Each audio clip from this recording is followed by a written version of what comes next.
When I saw the ESPN.com headline on October 10th, 2004, I didn't need to click on the link to see what happened. I was really into baseball growing up. Playing baseball, watching baseball, reading daily box scores. I would even mow baseball diamonds into my parents' lawn and play home run derby with my friends. And when I wasn't playing baseball, I was collecting baseball cards. If you wanted to know what a 1984 Don Mattingly rookie was worth in 1989, I probably could have told you. So I was familiar with a lot of players, but Ken Caminiti was one of my favorites. He was a ball player, Hercules in a baseball uniform, admired by his coaches, teammates, and the fans. Nobody could have possibly questioned his commitment to the game. But every virtue becomes a vice when taken too far. And for Ken Caminiti, a burning desire to succeed led to some bad decisions which turned into bad habits, which ultimately led to his untimely death. Athletes can be tempted to use a variety of substances to improve their performance and to deal with the pressure of competition. In performance and judged sports like gymnastics and figure skating, athletes may be tempted to use diuretics, substances that artificially rid the body of water in order to reduce body weight and look thinner.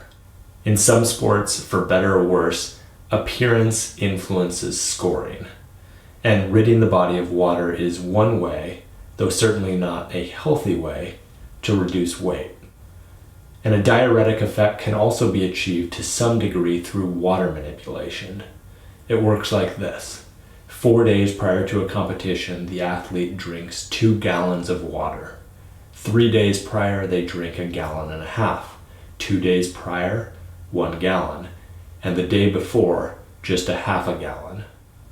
This causes athletes to pee like a racehorse, especially when taking water loss tablets.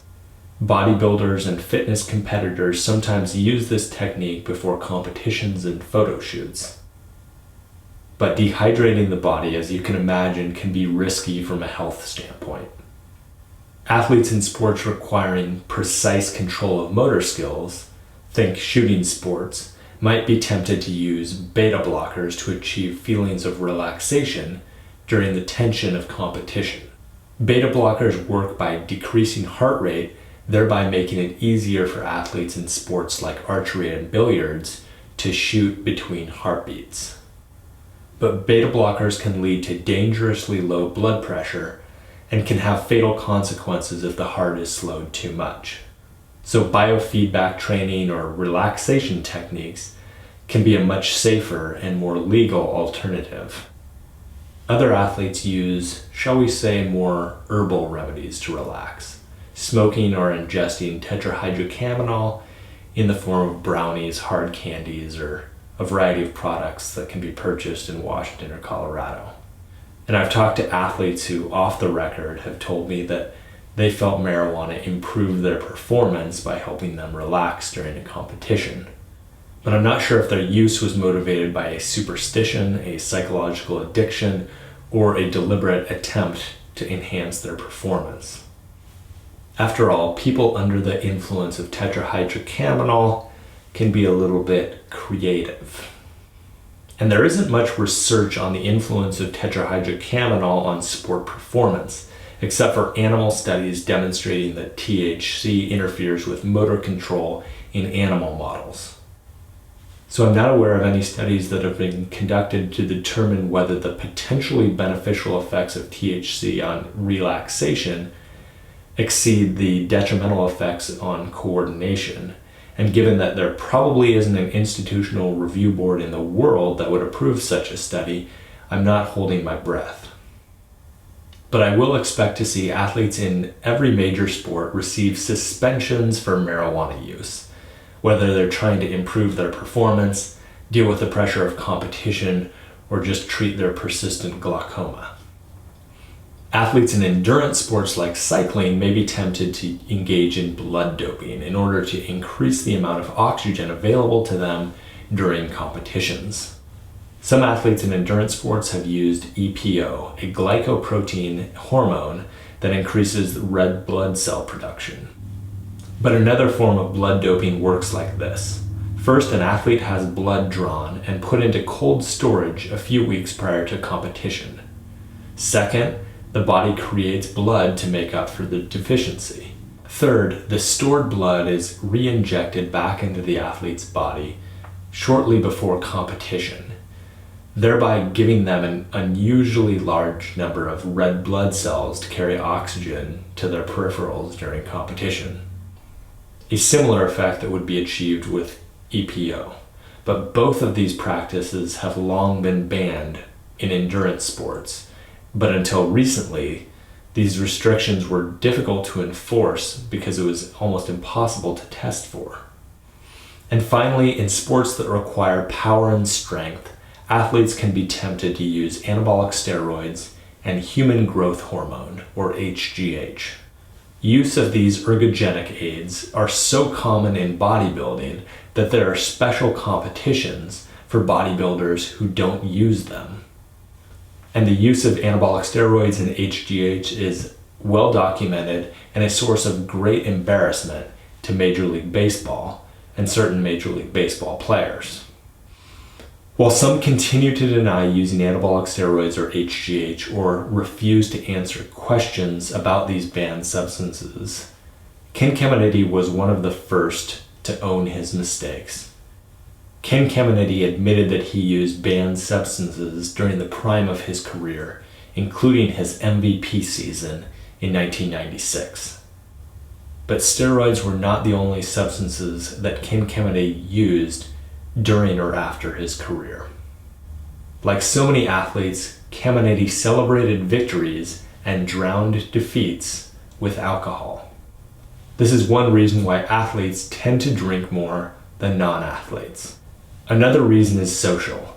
Some sports like rugby and swimming have cultures that revolve around alcohol, with drinking traditions that are as much a part of the sports as scrums and flip turns.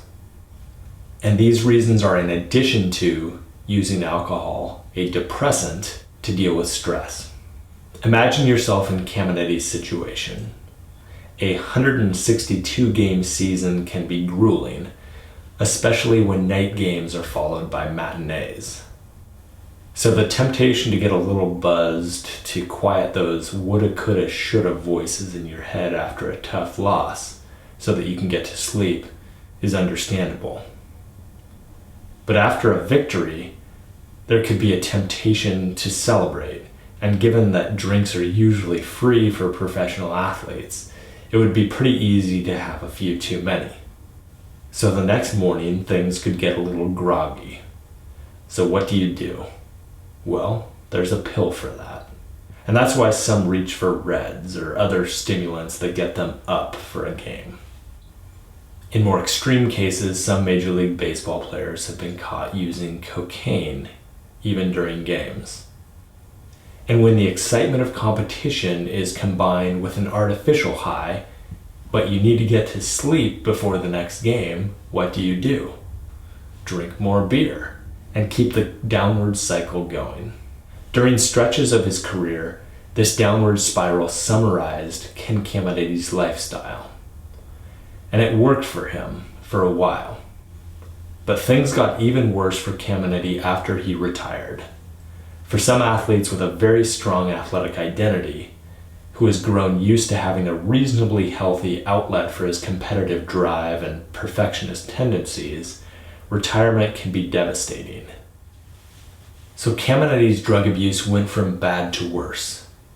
And on October 10th, 2004, he died of cardiac arrest while overdosing on a speedball, a combination of heroin and cocaine that destroyed his heart, which was already weakened by years of drug use, alcohol abuse, and anabolic steroids. The reasons Caminiti used these substances were probably similar to the reasons that many athletes use them. For physical reasons such as the performance-enhancing benefits of increasing strength, bat speed, and concentration, to expedite injury recovery and deal with pain, and possibly for self-presentational reasons to look good in the locker room. And for psychological reasons such as stress relief, or an everyone else is doing it arms race sort of mentality, or to build or maintain self-confidence. Bodybuilders often get psychologically addicted to anabolic steroids or HGH because they fear a loss of confidence if they were to discontinue use.